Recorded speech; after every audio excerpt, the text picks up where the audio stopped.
Hola, amigues i amics, soc el Marcel Buixan i vinc a explicar-vos la campanya de micromecenatge del curtmetratge Badia. Nosaltres tenim dues xarxes socials, estem a Twitter i Instagram, amb Badia Shortfilm, i a qualsevol dels dos tenim un enllaç que us vincula directament a la web i expliquem una mica el projecte.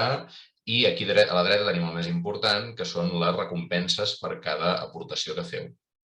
Per exemple, per 10 euros, doncs teniu una visita guiada que us faria jo sobre els fets d'octubre del 1934 a Barcelona i també sobre el Miquel Badia. El procés creatiu, evidentment, m'he hagut de documentar molt, també soc historiador i és una visita que em faria molta il·lusió compartir amb vosaltres. També tenim el taller de fotografia i cinema amb el director de fotografia del curtmetratge, en Marc Pasqual. Us explicarà com funciona la direcció de foto en una pel·lícula, en un curt. Us posarà un munt d'exemples interessantíssims, tant si sou ja iniciats en el cinema com no n'heu sentit a parlar mai de la direcció de fotografia. El Marc és un professional que treballa en director de foto i us ho explicarà molt bé i de manera molt didàctica. Per 10 euros podeu triar qualsevol d'aquestes dos premis o perks. Aneu aquí i aquí podeu posar les vostres dades, per exemple, i llavors nosaltres ja rebrem el correu. Llavors teniu un altre premi també per 20 euros. Doncs per 20 euros teniu les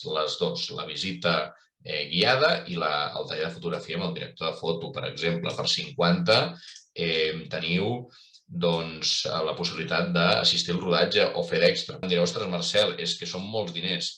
Doncs també no us preocupeu, perquè també teniu la possibilitat d'anar aquí dalt, per exemple, a See Options, i aquí podeu fer una donació, però podeu posar fins a 2 euros. Fins a 2 euros podeu fer una contribució, que són 2 euros, és molt poc, i nosaltres ens ajudeu moltíssim. I a més, amb 2 euros nosaltres us enviarem el curtmetratge perquè el podeu veure a casa. Així que moltes gràcies i sisplau, ajudeu-nos perquè volem explicar la història oblidada d'aquest patriota català, que és en Miquel Badia, i ens agradaria molt fer-ho i necessitem la vostra ajuda per fer-ho. Així que, visca Catalunya i endavant. Gràcies.